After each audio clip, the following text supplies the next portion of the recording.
Welcome to footballgameplan.com, where football makes sense. I'm Emery Hunt, the czar of the playbook.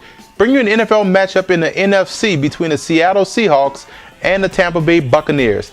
Now let's start with the Seahawks in this game. Offensively, I think Charlie Whitehurst may be the starter this week, or they may go back to Hasselbeck, who got pulled in the last week's game. But one thing that's important, guys, you allow yourself to be one-dimensional. The passing game has to be effective for you guys to be able to run the football. One thing that the Bucs will try to do is load up and stop the run, but they are weak in the run defense department, so you guys can run the football in reverse to set up the pass. So that's one thing that you have to do, guys. You have to make sure you get that running game started early. That's going to help out any quarterback, whether it be Hasselbeck or Whitehurst. So look for Forsett and also Lynch to get a lot of carries this week to run downhill at the Bucs defense, especially missing their big rookie and Gerald McCoy in the middle of that defense. So running the football will help alleviate some of the pressure off the passing game, and you cannot turn the football over, especially when you're playing on the road. Now defensively, when you're facing a team like Tampa that can spread you guys out, that Freeman is an outstanding quarterback, a young gunslinger, you have to make sure you get pressure on him. You have to force him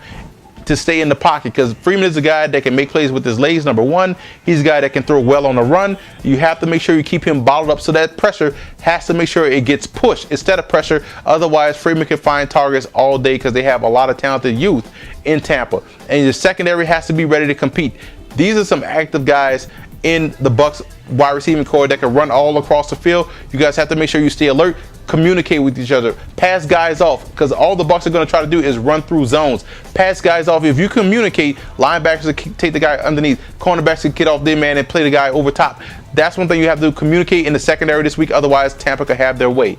Now, the Bucs have to come in and burn the table last week. Tough loss last week against the Lions, but one thing that you didn't do well, you didn't finish. That offense has to finish. You have to convert on third downs, guys. That's important, especially playing against a team like Seattle that has a lot of speed defensively, and they can cause problems for your offensive line because they are that fast. So it's important for you guys to have your hot routes in order, your short passing game, your quick runs like your traps, and your draws. Those plays are going to help neutralize that pressure of Seattle. So you have to match their speed with speed, and that's going to be key. And you have to convert your third downs, otherwise it could be a long day.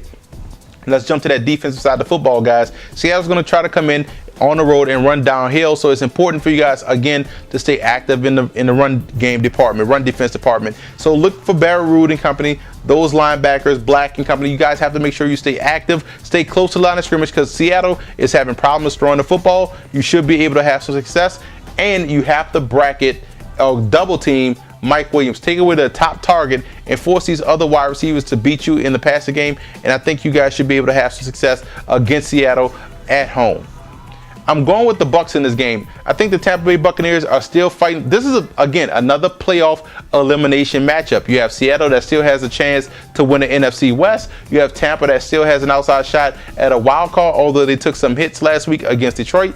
But I think Tampa's going to take care of business at home. Seattle struggles on the road, as we all know, but Detroit also struggled on the road, and they came in and got a victory. So this is going to be an intense game. Seattle's going to bring their best. The best effort is going to come from their defensive side of the football, and they're going to put their offense in situations to be successful. But I think Tampa is going to stay the course and attack these guys in the secondary where they're weakest with the passing game. So look for Freeman to have a big day throwing the football.